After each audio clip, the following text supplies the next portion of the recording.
What's up guys, TJ here from Rugby, bringing you a video this week all about the weekly technique of box jumps. So common errors and how to do them right.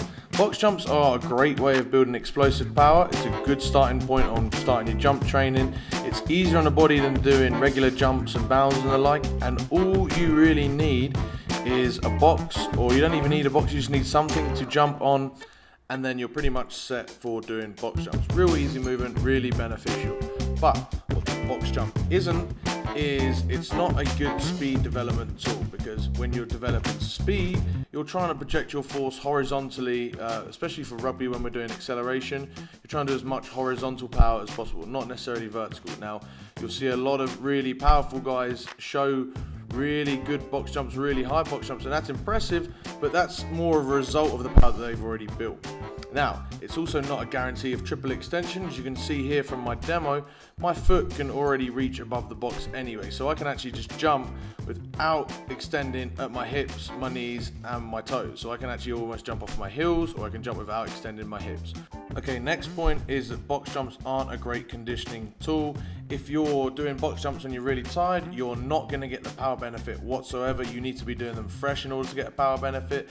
And if you want to use them as a conditioning tool, there are much safer ways and more efficient ways of doing conditioning. I wouldn't advise it. Box jumps also aren't a really great test. They don't really test how high you can jump, they just test how high you can pick your foot up, and in doing that you're risking a lot of injury. There's a reason that you hesitate so much when you're trying to jump on a really high box, is because you're worried about being injured.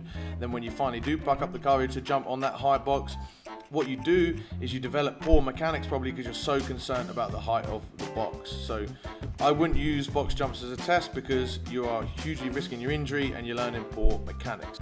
And finally, box jumps aren't a plyometric movement. Plyometrics involve a reaction from your foot or your body hitting the ground and then a rebound effect back up. You're just simply standing and jumping. Now, how can we do box jumps really well?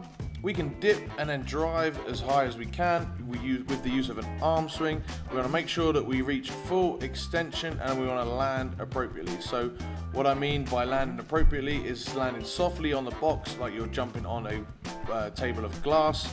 And by full extension, I mean that as you drive, your hips, ankles and knees are all reaching as high as you can before landing on the box. A great way of making box jumps more specific to field sport athletes like rugby players is to use double contact box jumps. This means that when you drive down, you're going to pick your feet up off the ground, and then you're going to emphasize that reaction phase and really try and drive up as powerfully as possible.